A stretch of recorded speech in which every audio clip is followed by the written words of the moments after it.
हमने पिछले वीडियो में देखा है, इससे पिछले पार्ट में, कि राजस्थान के एकीकरण से पूर्व क्या क्या परिस्थितियां थी साहब। भारत में टोटल 562 रियासतें थी, हैदराबाद सबसे बड़ी, भिलवारी सबसे छोटी थी। राजस्थान में आज़ादी से पूर्व राजस्थान का जो स्वरूप बनकर आया वो 19 रियासतों, 3 ठिकानों और 1 केंद्र शासित प्रदेश से बना है। उससे पहले राजस्थान के अंदर आज़ादी के बाद सबसे पहले भारत संघ में विलय प्रस्ताव को स्वीकार करने वाली रियासत बनी बीकानेर। बीकानेर के राजा ने, हमने अभी देखा था, बीकानेर के राजा महाराजा शार्दुल सिंह ने 7 अगस्त 1947 को सबसे पहले विलय पत्र पर हस्ताक्षर किए। उसके बाद सबसे अंत में हस्ताक्षर करने वाले थे धौलपुर के राजराणा। धौलपुर के राजराणा उदयभान ने सबसे अंत में हस्ताक्षर किए, क्योंकि वो पहले आरंभ में भोपाल के नवाब हमीदुल्ला, जो कि तत्कालीन नरेंद्र मंडल के अध्यक्ष थे, उनके बहकावे में आकर या तो अपनी रियासत को स्वतंत्र रखना चाहते थे या फिर किसी भारत संघ के बाहर जाने की इच्छा में वो थे। तो उन्होंने आरंभ में भारत संघ में विलय से प्रस्ताव से मना कर दिया। जब बाद में उनको पता लगा कि नवाब हमीदुल्ला और जोधपुर के महाराज हनवंत सिंह जी ने भी विलय पत्र स्वीकार कर लिया, तो सबसे अंत में राजस्थान में विलय पत्र पर हस्ताक्षर करने वाली रियासत बनी धौलपुर। अब उससे पहले जब आज़ादी की सुगबुगाहट आरंभ हो गई, कैबिनेट मिशन के प्रस्ताव से ये तय हो गया कि भारत जल्दी स्वतंत्र होगा और देशी राज्यों को किसी न किसी संघ में मिलना पड़ेगा या अपना स्वतंत्र अस्तित्व बचाए रखने के लिए कोई बड़ा समूह बनाना पड़ेगा, तो राजस्थान के देशी रियासतों ने संघ बनाने के प्रस्ताव आरंभ कर दिए। सबसे पहले पहला प्रस्ताव बनाया गया, राजस्थान संघ का प्रस्ताव रखा गया। राजस्थान संघ का प्रस्ताव रखने वाले थे मेवाड़ के महाराणा। मेवाड़ के महाराणा साहब का नाम है महाराणा भूपाल सिंह उदयपुर। महाराणा भूपाल सिंह उदयपुर ने 25-26 जून सन 1946 को एक मीटिंग का आयोजन किया, जिसका स्थान था उदयपुर, और इस मीटिंग के अंदर 22 राज्य या रियासतों ने भाग लिया और इसमें यह डिसाइड किया गया कि हम एक रियासतों का संघ बनाएंगे और इस संघ के संविधान निर्माण त्रिसभा का गठन किया गया। इस संघ के संविधान निर्माण के लिए चुना गया के.एम. मुंशी को। तो ये पहला प्रयास किया गया था। इस पहले प्रयास का नाम था राजस्थान संघ। मित्रों, क्वेश्चन आ जाए कि एकीकरण से पूर्व संघ निर्माण के कितने प्रयास किए गए थे, आप करेंगे टोटल 4 प्रयास किए गए थे। 4 में से सबसे पहला प्रयास कौन सा था? राजस्थान संघ का प्रयास किया गया। राजस्थान संघ बनाने का पहला प्रयास किसने किया था? उदयपुर के महाराणा भूपाल सिंह ने किया था। महाराणा भूपाल सिंह द्वारा राजस्थान संघ का प्रयास किस वर्ष किया गया? जून 1946 में यह प्रयास किया गया। और महाराणा भूपाल सिंह द्वारा राजस्थान संघ बनाने के लिए बनाई गई मीटिंग में कुल कितने रियासतों ने भाग लिया? तो 22 रियासतों ने भाग लिया था। और इसी सम्मेलन के बाद के.एम. मुंशी के नेतृत्व में एक संविधान निर्मात्री सभा का गठन किया गया, किंतु रियासतों के आपसी संदेह, ईर्ष्या और एक दूसरे से अलगाव की भावना के कारण यह सम्मेलन सफल नहीं हो पाया। दूसरा प्रयास किया, राजपूताना यूनियन का प्रयास बनाया। राजपूताना यूनियन बनाने का प्रयास किया जयपुर के महाराजा सवाई मानसिंह सेकंड। सवाई मानसिंह सेकंड की हम बात कर रहे हैं। सवाई मानसिंह सेकंड ने यह प्रयास किया और उनके साथ उनके प्रधानमंत्री थे। जयपुर के प्रधानमंत्री का नाम आता है V.T. कृष्णामाचारी, किंतु उनकी ये योजना भी सफल नहीं हो पाई। उसके बाद तीसरा प्रयास किया कोटा के महाराव भीम सिंह द्वितीय ने।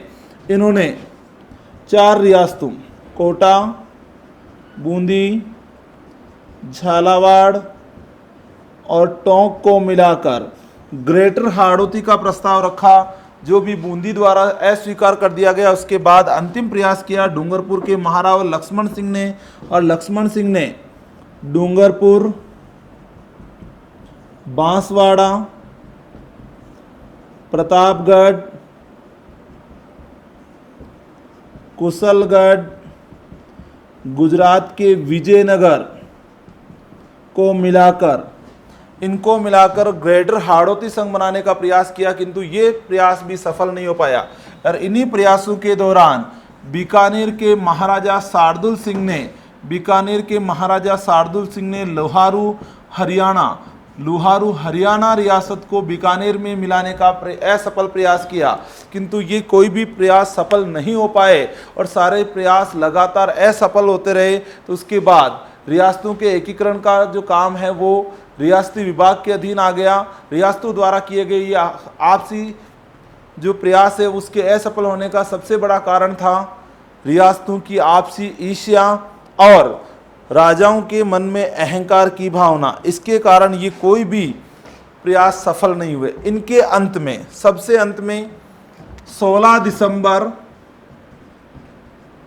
सन 1947 सरदार वल्लभ भाई पटेल, 16 दिसंबर सन 1947 को सरदार वल्लभ भाई पटेल ने घोषणा की कि छोटी छोटी रियासतों को मिलाकर एक संघ बनाया जाएगा और उस संघ को राज्य के रूप में दर्जा दिया जाएगा। ऐसी रियासतें जिनकी वार्षिक आय 1 करोड़ से अधिक है और जिनकी जनसंख्या 10 लाख से अधिक है, वह चाहे तो स्वतंत्र अस्तित्व रख सकती, बाकी सभी छोटी रियासतों को एक दूसरे में मिलाया जाएगा और संघ बनाया जाएगा। और इस घोषणा के बाद रियासतों में आपसी संघ बनाने की होड़ और भी बढ़ी, किंतु ये कभी परवाने नहीं चढ़ पाई और इसी दौरान राजस्थान का एकीकरण का कार्य आरंभ हो गया।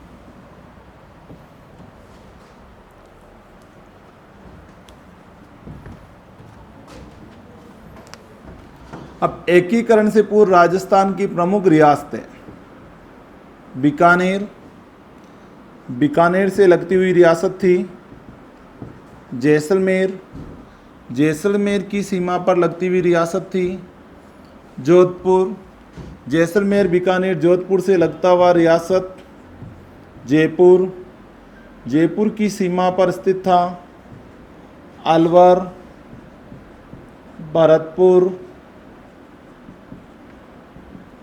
धौलपुर, करौली, टोंक, किशनगढ़, शाहपुरा, बूंदी,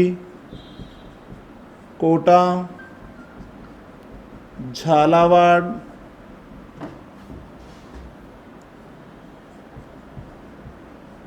उदयपुर अर्थात जिसे कहते हैं हम मेवाड़, प्रतापगढ़, बांसवाड़ा, डूंगरपुर, सिरोही। उस टाइम तक राजपूताना संघ के ही सदस्य थे। नाम आता पालनपुर, ईडर, विजयनगर और दांता। साथ में 3 ठिकाने हुआ करते थे। ठिकानों के अंदर नाम आया कुशलगढ़, लावा, नीमराणा और एकमात्र केंद्र शासित प्रदेश के रूप में था अजमेर, मेरवाड़ा। अब इस बिखरे हुए स्वरूप को एक करना सबसे बड़ा काम था। तो यहाँ एकीकरण आरंभ होने से पूर्व कुछ घटनाएं घटी जिसने राजस्थान के एकीकरण में और भी अधिक सहूलियत प्रदान कर दी। ये घटनाएं कौन कौन सी थी, तो हम सबसे पहले देखते हैं। भारत सरकार ने राजपूताना की 4 रियासतों को सीधे सीधे गुजरात एजेंसी में स्थानांतरित कर दिया। ये 4 रियासतें कौन कौन सी थी मित्रों? पहली रियासत दांता, दूसरी पालनपुर, तीसरी ईडर और चौथी विजयनगर। सबसे पहले फरवरी 1948 इन चारों रियासतों का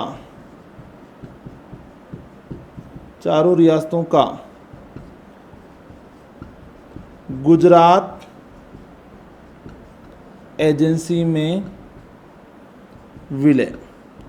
तो राजपूताना से लगती है ऐसी 4 रियासतें जिन्हें एकीकरण के समय गुजरात एजेंसी में मिलाया गया। वो कौन कौन सी थी? दाता, पालनपुर, ईडर और विजयनगर। साथ ही कुछ समय के लिए एक और रियासत को गुजरात एजेंसी में विलय किया गया,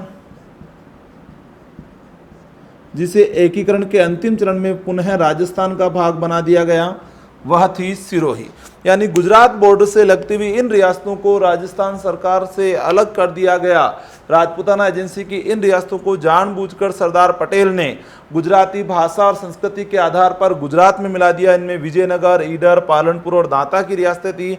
बीच में कुछ समय के लिए सिरोही को भी गुजरात एजेंसी में शामिल किया गया, जिसके विरोध में ग्रेटर राजस्थान आंदोलन चला। अतः छठे चरण में सिरोही को और 7वें चरण में सिरोही से लगते हुए माउंट आबू, दिलवाड़ा को राजस्थान संघ में पुनः मिला दिया गया। तो कुछ समय के लिए गुजरात में गया रियासत कौन सी थी? सिरोही। और वह रियासतें जो हमेशा के लिए गुजरात का अंग बन गई वो कौन कौन सी थी? विजयनगर, ईडर, पालनपुर और दाता। आरंभ में ये राजपूताना संघ के सदस्य थे। अब ये जो हिस्सा रह गया साहब, इसमें सबसे पहले अलवर को फरवरी 1948 गांधी हत्याकांड में महाराजा तेज सिंह और प्रधानमंत्री NB खरे को आरोपी बना दिया गया साहब।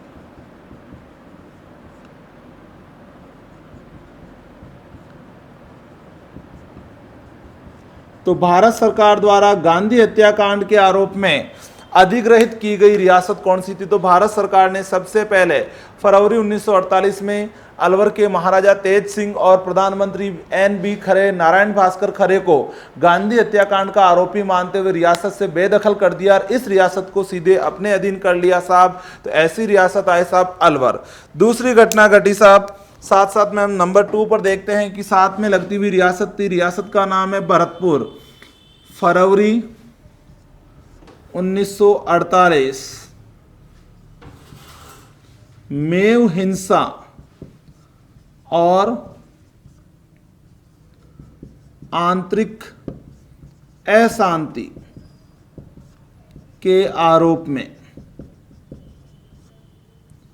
भरतपुर के महाराजा ब्रजेंद्र सिंह से शासन अधिग्रहण कर लिया गया। तो दूसरी रियासत जिसे भारत सरकार ने सीधे अपने कब्जे में कर लिया, ऐसी दूसरी रियासत कौन सी थी? भरतपुर। पहली रियासत जिसे भारत सरकार द्वारा सीधे अपने नियंत्रण में ले लिया गया, ऐसी रियासत थी अलवर। अलवर और भरतपुर ऐसी रियासतें थी जिन्हें गांधी हत्याकांड और आंतरिक अशांति के आरोप में भारत सरकार ने सीधे अपने नियंत्रण में ले लिया था। दूसरी खास बात, इन दोनों रियासतों से लगता हुआ हरियाणा का जो इलाका गुड़गांव, नूह, वहां और उन दोनों इलाकों में और अलवर भरतपुर में एक जाति रहती थी जिसका नाम था मेव मुस्लिम।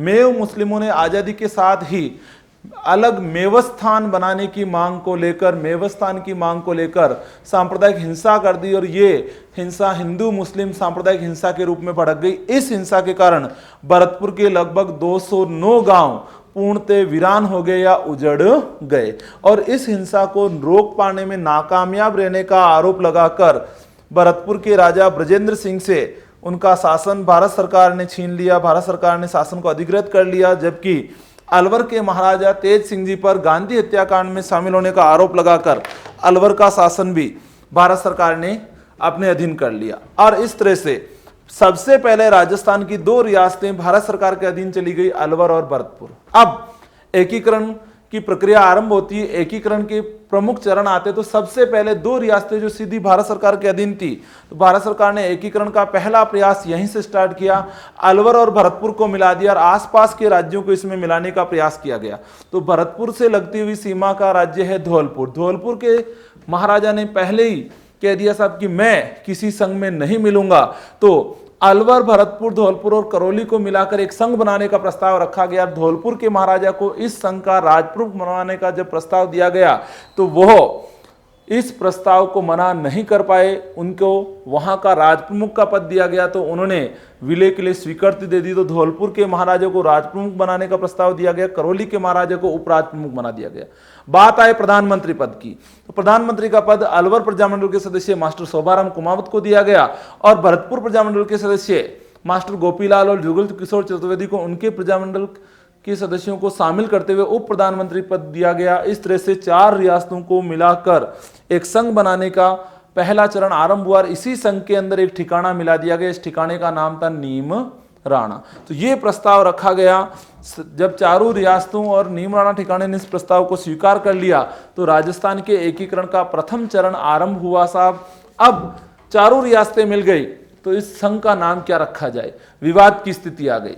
भरतपुर वालों ने इसे ब्रजभूमि प्रदेश नाम दिया, धौलपुर वाले इसके लिए तैयार नहीं हुए। करौली, धौलपुर, भरतपुर, अलवर में जब विवाद की स्थिति आई तो यहां संविधान विशेषज्ञ हुए के एम मुंशी ने इस क्षेत्र के लिए नाम सुझाया कि महाभारत काल में यह प्रदेश मत्स्य जनपद के नाम से जाना जाता था, क्यों ना इसका नाम मत्स्य संघ रखा जाए। तो एकीकरण के प्रथम चरण में गठित संस्था कहलाई मत्स्य संघ। मत्स्य संघ में मिले 4 रियासतें और एक ठिकाना, 4+1। इस तरह से अस्तित्व में आया आपका मत्स्य संघ। जब मत्स्य संघ बन गया तो राजस्थान के अन्य छोटी बड़ी रियासतों में एक घबराहट सी उत्पन्न हो गई। तो इन रियासतों ने कोटा के नेतृत्व में कोटा, बूंदी, झालावाड़, डूंगरपुर, बांसवाड़ा, प्रतापगढ़, शाहपुरा, टोंक, किशनगढ़ और साथ में कुशलगढ़ ठिकाना यानी 9 रियासतों और एक ठिकाने ने मिलकर एक नया संघ बनाया जिसे नाम दिया पूर्व राजस्थान संघ। बाद में तीसरे चरण में उदयपुर इसमें शामिल हो गया तो इसका नाम हो गया संयुक्त राजस्थान संघ। चौथे चरण में जयपुर, जोधपुर, जैसलमेर, बीकानेर की 4 बड़ी रियासतें शामिल हो गई तो वो कहलाया वृहद राजस्थान संघ।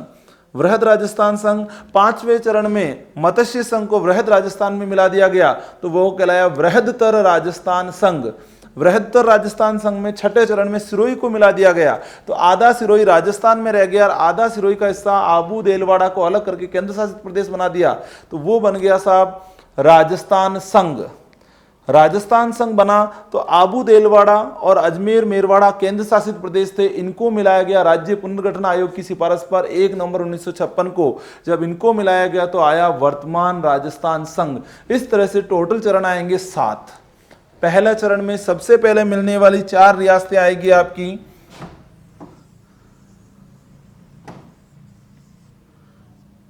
अलवर, भरतपुर, धौलपुर, करौली प्लस नीम राणा ठिकाना। तो 4+1 इन रियासतों का जो चरण है वो कहलाता है मत्स्य संघ।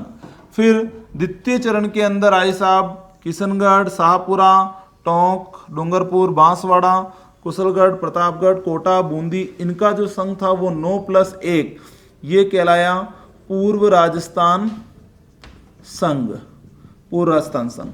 कालांतर में पूर्व राजस्थान संघ में उदयपुर भी मिल गया तो उदयपुर मिलने के बाद ये कहलाया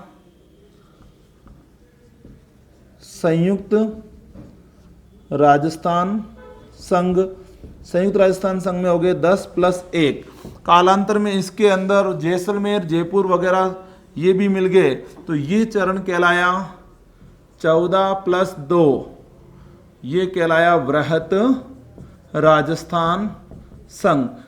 उसके बाद आया वृहदतर या संयुक्त वृहत राजस्थान, संयुक्त वृहत राजस्थान संघ।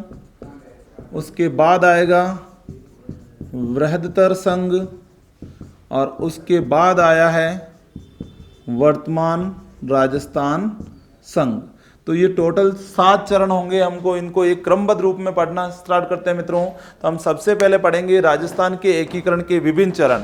अब यहाँ टोटल चरण लगे 7 चरण। पहला चरण जो एकीकरण का पहला चरण है उस चरण का जो तारीख है वो अलग अलग दी जाती। कुछ पुस्तक में इसकी तारीख दी जाती 17 मार्च 1948, वास्तविक इसकी तारीख है 18 मार्च 1948।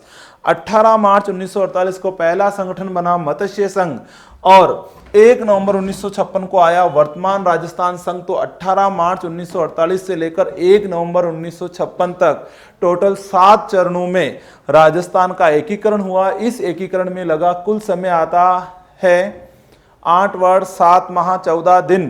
तो हम उसको क्रम वाइज अध्ययन में शामिल करेंगे। तो हमारा टॉपिक होगा एकीकरण के विभिन्न